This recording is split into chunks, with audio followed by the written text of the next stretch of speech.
My husband took his mistress to our beach house. I was there with her husband waiting. I'm Harper Lewis, 34 years old, living in Seattle, Washington. By day, I'm the chief financial officer of a high-end interior design firm. By night, I'm Mason's wife, the college boyfriend I once believed was the love of my life. We had been together for 11 years, married for 6. There was a time I thought nothing could ever break the bond between us. But sometimes, the beginning of the end isn't a blowout fight or some earth-shattering betrayal. It's just a text preview, on a locked screen. That morning, like any other, I got up earlier than Mason. While brushing my teeth in the bathroom, I saw his iPhone light up on the sink. A message popped up from a name I didn't recognize. I can't wait for the weekend. The cabin, wine, and that pink lace set. I'm counting the hours. I froze. Not because the message was bold, but because it was real. I stood there, toothbrush in hand, foam dissolving in my mouth, feet cold against the tile. Behind the frosted glass door, I could hear water running down my husband's back as he showered, getting ready for work like it was any other day. And me? I couldn't take my eyes off the screen as it faded to black. I didn't unlock the phone. I didn't need to. In that moment, what I felt wasn't shock. It was confirmation. I had suspected it for a while. Lately, Mason had been pulling the last-minute business trip excuse, leaving me alone in the once cozy house on empty weekends. He'd started bringing his phone into the shower, something he never used to do. His laptop had a new password. And those eyes that once looked at me with warmth now only glanced past me, like I was a painting on the wall he'd long grown tired of. I used to tell myself, "Don't be paranoid, Harper. Everyone gets tired after all these years. Don't make a scene over a look." But now, I just wanted to go back in time and tell myself, stop being stupid. I washed my face, dried my hands, and did my makeup like always. My hands didn't tremble. Instead, I felt a strange emptiness, as if I had just stepped out of my own life and was watching it from the outside. When I walked out of the bathroom, I saw Mason standing in front of the bedroom mirror, tying his tie. He glanced at me and smiled, just like every other morning. Maybe he hadn't realized that everything had changed the moment I read that message on his phone screen. "This weekend, I have a client seminar in Portland," he said, adjusting his collar. "I'll be home late on Sunday." I nodded. "Don't forget to bring a thick coat." "It gets cold at night there," I replied, my voice flat without emotion. I didn't ask about the message. I didn't ask who was counting the hours. I didn't want to interrupt the carefully scripted act he'd put so much effort into. Because, in my mind, something else had already begun to take shape. And I wouldn't say a single word until it was finished. Mason always slept like a rock after his Thursday night tennis and 2 whiskeys. I knew that as well as I knew his fingerprint on lock, his right index finger. That night, once Mason had passed out, the scent of whiskey and shampoo still hanging in the air, I quietly took his phone, gently tilted his hand onto the sensor. Click. The screen lit up. A chill crept down my spine, like the winter wind off the lake by the cabin where he once promised to build a balcony for us. The message about the pink lace set was just the surface. What I found was an entire secret life he'd been living, one I had no idea about. Her name was Claire Donovan, not some naive 20-something. Claire was a sales rep for a medical device company, about 38 years old, living in Tacoma. She had sharp wit, experience, and more importantly, she was married. His name came up in an older message. "Tyler will be in San Jose all week. The cabin's all ours." Tyler Donovan, her husband. I quietly Googled him, typed in his name, and there was his LinkedIn profile. Tyler Donovan, 41 years old, high-ex and residential architect specializing in sustainable spaces, with his own firm in Bellevue. His profile picture showed a tall man, light stubble, and a tired but kind smile. I didn't sleep that night. Each message felt like a blade slicing through old memories. Every time Mason said he was going to training in Portland. Every night I sat alone reviewing files, with only the dishwasher humming in the background. The next morning I sat in front of my computer, writing and rewriting a message at least 15 times before finally sending it. Hi, Tyler. This is Harper Lewis. I believe my husband, Mason Lewis, and your wife, Claire Donovan, are having an affair. If you're open to a conversation, I can share evidence. My number is 2-0-6-5557-321. My palms were soaked with sweat the moment I hit send. 3 hours later, my phone rang. His voice was deep and strangely calm, but there was a subtle tremor beneath it. Is this some kind of joke? I wish it were, I replied, my throat dry. I have texts, photos, and their weekend plans at the Chelan Lake cabin. A pause. What do you want to do? He asked after a long silence. I gripped the phone tighter, then spoke slowly. Would you want to meet them there with me? Before they uncork the wine or take off their coats. Tyler didn't answer right away, then finally a long breath. Okay, let's meet first. I want to see what you know. We agreed to meet Saturday morning at a small cafe in Ellensburg, halfway between Seattle and Chelan. I arrived early, sitting in a corner booth facing the parking lot, and it took just one heartbeat to recognize Tyler when he walked in. Tall frame, light brown coat, and a stride that carried the weight of winter behind it. He sat down without small talk. I placed my phone on the table, opened the message thread between Mason and Claire, and handed it to him. With every swipe of the screen, I saw his hand tighten. When he reached the photo Claire had sent, her toes on the hardwood floor of the cabin, a floor he instantly recognized as his own design. He leaned back, eyes shut. I thought it was just work, just distance, he murmured. She never wanted to see a counselor, now I know why. After nearly an hour of conversation, Tyler said, I still have a spare key to the cabin. Claire doesn't know I kept it. I nodded. Mason thinks I'm on a business trip in Spokane this weekend. He has no idea I'm anywhere near here. Then, we'll get there first, he said, looking directly at me. But no yelling, no drama. Just let them see us. And the truth. I tightened my grip on the coffee mug and nodded. The plan came together from the shattered pieces inside both of us, the betrayed. No shouting, no chasing. Just a presence, timed perfectly, like a mirror held up to the lies they'd tried so hard to hide. We agreed to meet again Sunday morning at the cabin. They were scheduled to arrive at 6 p.m. By 10 a.m. Sunday, I was pulling up to the wooden cabin nestled among pine trees along Lake Chelan. The air was cold, but there was no snow. Everything felt clearer in this crisp morning light, the truth, the pain, and the plan we were about to carry out. Tyler was already there. His silver car sat dusted with pollen near the steps.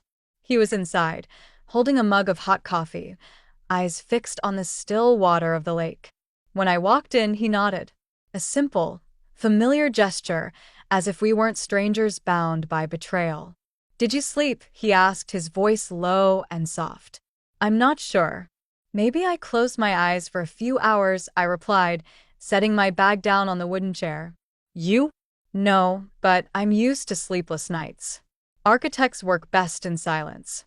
We sat quietly for several minutes, not awkward, just two people quietly sorting through the wreckage inside. Then I spoke. The last time I was in this cabin was 3 years ago. Mason and I came here after one of his long business trips. This is where I lost our first baby. Tyler looked over at me, his eyes softened. Claire wanted kids too, but after 2 failed tests, she stopped bringing it up. I thought it was the grief. Turns out, she had other distractions. We didn't cry. There was only the steady hum of the electric heater and a wind brushing past the trees. Do you think we're going too far? I asked, though I already knew the answer. No, Tyler said. If this were revenge, maybe. But this is about bringing them face to face with reality. I nodded, like an unexpected group therapy session. We started setting up the space. Not as a trap, but as a staging of truth. I wiped down the long wooden table in the living room where Claire and Mason often sat planning their so-called work weekends. Tyler brought in a bottle of red wine from his car. Claire's favorite. I set out 4 crystal glasses, the kind Mason always packed as part of his arrogant, refined taste ritual. We arranged 2 chairs facing away from the front door, so they'd have no choice but to face us as they entered. The lights were adjusted to a warm amber, not too bright to provoke tension, but clear enough to catch every facial expression. How do you think they'll react? I asked as we sat down, scanning the room like we'd just finished staging a play. Tyler shook his head. Claire will cry. Mason, I'm not sure. Maybe anger, maybe begging. But I guarantee he's not ready for the fact that both of us know everything. We spent the rest of the afternoon talking about ourselves. Not just as the betrayed, but as people, stripped down behind the armor that heartbreak had forced us to wear. I told Tyler about all the times Mason skipped family gatherings, claiming client emergencies. About the Uber receipts I'd seen that originated from a residential neighborhood 40 minutes away from his office, and how I'd once convinced myself he'd just stopped at a bar with friends. Tyler shared how he once caught Claire smiling to herself while texting, only to snap her phone shut the moment he walked in. I knew something was off, he said. But I chose to trust her until you messaged me. Outside, the sky turned gray. The clock read 4:12 p.m. less than 2 hours, I said, adjusting the last glass. Are you scared? Tyler asked. I'm not afraid of the truth, I replied. I'm only afraid I might forgive the unforgivable. He looked at me for a moment, then nodded. I'll remember that. We stepped out onto the porch, standing together as the stillness of the lake made time feel like it had stopped. 5:57 p.m. The air inside the cabin was tight, strung like a wire ready to snap. Tyler and I sat silently in the living room, facing the entrance. 2 wine glasses rested on the table beside the bottle of red Claire once called the only thing that makes a weekend feel special. On the armchair across from us sat a thick envelope filled with everything we needed. Printed messages, screenshots, credit card statements, and a voice recording of Mason's assistant casually confirming Mason doesn't have any meeting in Portland. We heard the crunch of tires on gravel in the distance. Tyler looked at me. I said nothing, just nodded. A black SUV pulled up to the steps. Mason stepped out first, leather jacket on, holding a suitcase and a gift bag. Claire followed, carrying a bouquet of pale pink tulips. They were laughing, carefree, as if arriving at some kind of honeymoon retreat. The door opened. Claire entered first, her smile freezing instantly. Mason bumped into her back, then looked up, just in time for our eyes to meet. Mason dropped the gift bag. Inside was a bottle of champagne. It rolled across the hardwood floor and shattered. The strong smell of alcohol filled the room. Claire's mouth fell open. The flowers slipped from her hands. The petals scattered wildly, like a visual metaphor of what had just happened, an illusion blown apart. Welcome to your weekend getaway, I said, my voice light as a breeze. We've prepared wine, chairs, and the truth. Mason stood, frozen, lips tightly pressed. Claire stepped back half a pace, her eyes darting to Tyler for help. Harper, it's not what you think, Mason began. It's not? I tilted my head. Then what about the text about the cabin, the wine receipts, and the Uber confirmation to her neighborhood? Are those not what I think either? Tyler stood. And what about me, Claire? You said you were going to a seminar with a female coworker. You even texted "Good night, miss you" before turning off your phone. Was I imagining that too? Claire broke down, covering her face. Tyler, please don't know, he said, his voice steely. Don't what? Don't stand here and face you?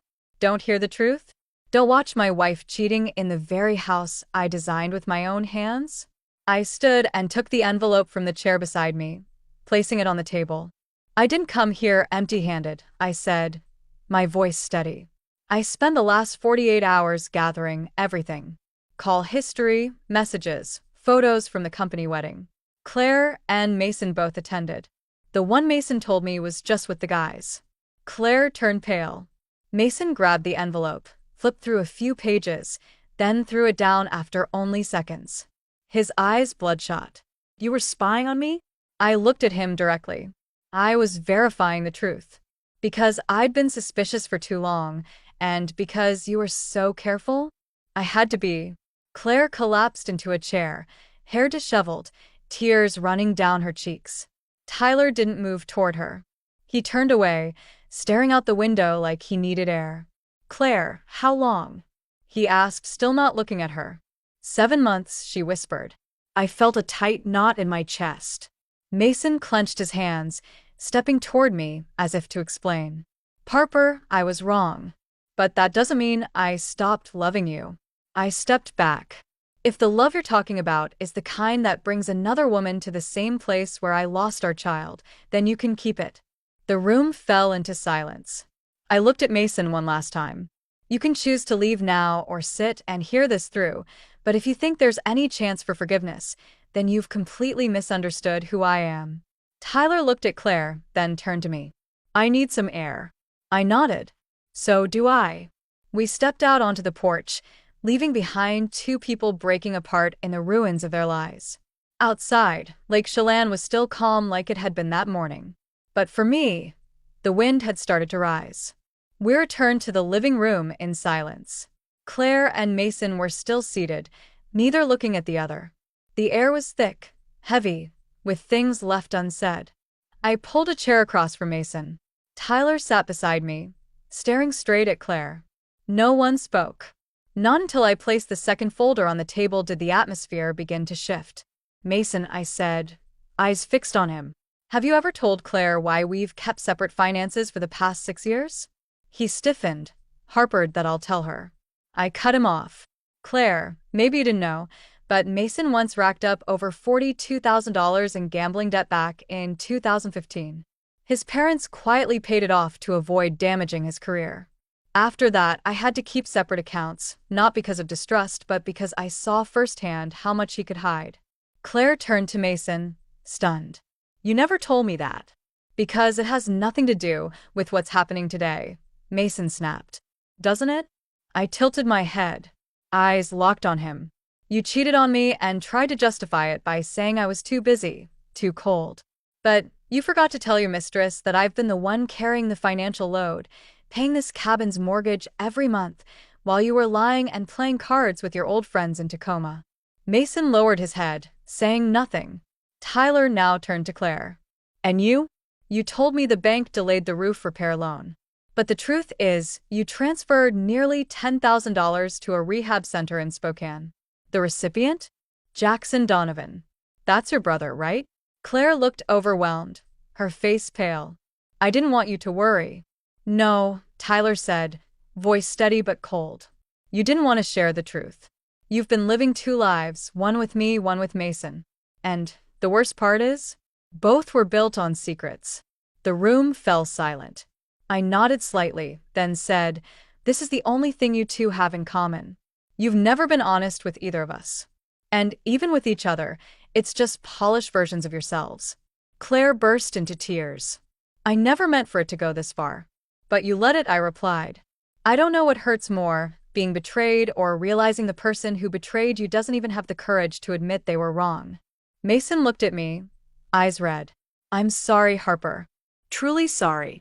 I looked back at him and said calmly, sorry doesn't change the truth. And love, if it ever existed, can't save a marriage that's rotted from the roots. Tyler stood up, no longer angry, just exhausted. Claire, he said, do you know what hurts the most? It's that you never once considered telling me the truth. That you thought I wasn't worthy of being trusted with what you were carrying.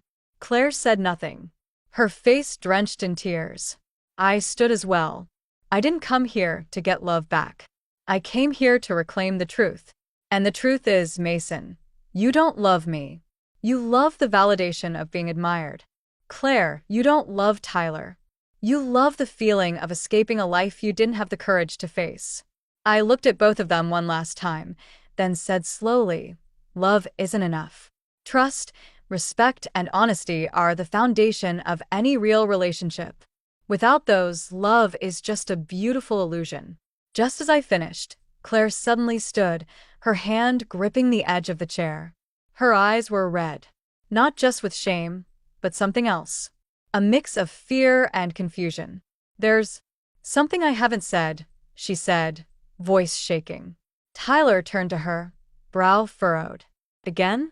Claire swallowed hard, her eyes briefly flicking to Mason, then landing on me. I am pregnant. The living room went completely still. The ticking of the wooden wall clock echoed loudly, each second slicing through the air. Mason jumped up. What? What did you say? Claire nodded, lips trembling.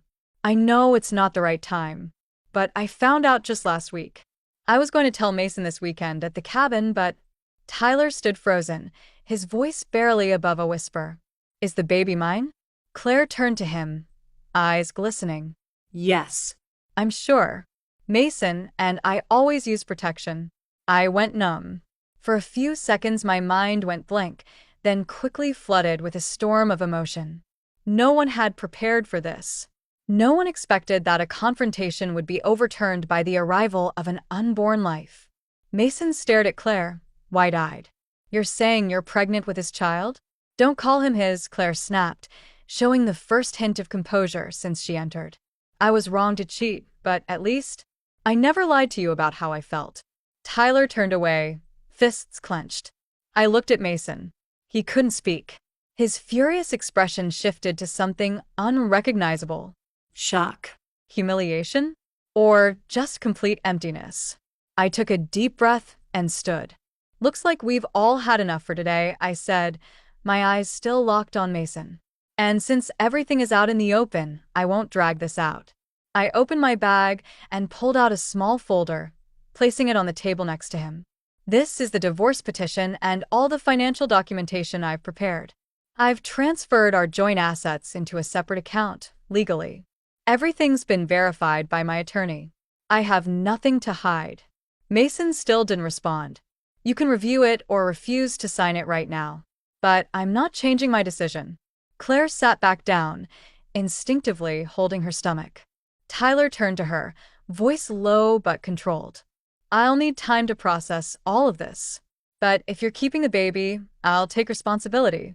The child isn't at fault. Claire nodded, choking back tears. I know. And thank you for still being able to say that. I looked at them both, then turned to Mason. I don't know if you still have something to say, but if you do, now's the time. He raised his head, eyes red and weary. Harper, all of this, it's not worth ending everything over. We had so many good things. You're right. I nodded. We had so many good things. But the fact that you chose to trade it all away for some vague emotional thrill with someone who's not even honest with her own husband means I have to protect the rest of my life. Tyler stood, polite but firm. I'll head to the car. Harper, if you need anything after this, call me. I think we still have a few conversations left to finish. I nodded, grateful for his calm presence. Claire stepped toward me, hesitant. I know I have no right to apologize. But I truly never thought it would go this far. I looked directly at her, my eyes no longer angry, just clear. The most dangerous people aren't the obviously bad ones. They're the ones who keep telling themselves they're good even while they're lying. She froze for a moment, then turned away. I picked up the folder, pulled a pen from my coat pocket, and signed the bottom left corner of each page. When I put the pen down, I felt lighter than I had in years. Lighter because I no longer had to hold together a marriage that had already rotted. Lighter because I no longer had to pretend to trust someone who didn't deserve it. I looked up at Mason, the man who had once been my entire youth, the dream of a family I used to believe in. Good luck, I said. You're going to need more than that. Tyler and I left the cabin around 9 p.m. Inside, Mason sat motionless in his chair, and Claire curled in the corner of the room, holding her stomach like the only thing left to cling to was the life she had just admitted was growing inside her. No one saw us out. No one needed to. We walked in silence, the crunch of dried leaves underfoot reminding us that a chapter had officially closed. Tyler opened the car door for me, then got into the driver's seat. Before starting the engine, he glanced over and asked softly, "Do you want to eat something? I know a little place in downtown Chelan that stays open late. Nothing fancy, but their chicken soup's pretty decent." I laughed, a hoarse, unexpected laugh, but a real one. "Yeah, let's eat. I'm starving." We sat side by side in a small diner, the warm, yellow light casting a gentle glow over the old wooden table. Neither of us tried to analyze what had just happened. Instead, we talked about quieter things, like how Tyler once considered quitting architecture to go to pastry school, or how I had dreamed of opening a bookstore cafe in Santa Barbara, but let it go after Mason called the idea unrealistic. After dinner, We said goodbye with a light handshake and a silent nod. We didn't become lovers. But that night, I knew I had gained something even more grounding. A friend. Someone who had walked with me through the darkest night. 6 months later, I stood on the balcony of my small beach house in Port Townsend, holding a cup of hot tea, watching the waves crash against the shore. The divorce had been finalized in less than 2 months thanks to my meticulous preparation. Documents, evidence, and clearly defined assets. Mason didn't fight it. Maybe because he knew the longer it dragged out, the more he stood to lose. I received the majority of the assets, including a one-time buyout for the old cabin which I later sold back to Mason. I didn't need to keep a place filled with ghosts. Mason lost his promotion opportunity at the financial firm. His boss, Bessie, a strict but fair woman, found out about what happened through an internal company event. No one said anything officially, but gradually he was removed from big projects. From the next executive director, he became the guy overseeing Team B temporarily. Claire gave birth last week. Tyler texted me. Baby's here. Healthy. A girl. Emotions are all over the place, but we're trying. Attached was a photo. A tiny hand wrapped around Claire's finger, and Tyler looking into the camera with a softness I'd never seen before. I don't know if they got back together as a couple, but clearly, they're learning how to be honest. With themselves and each other.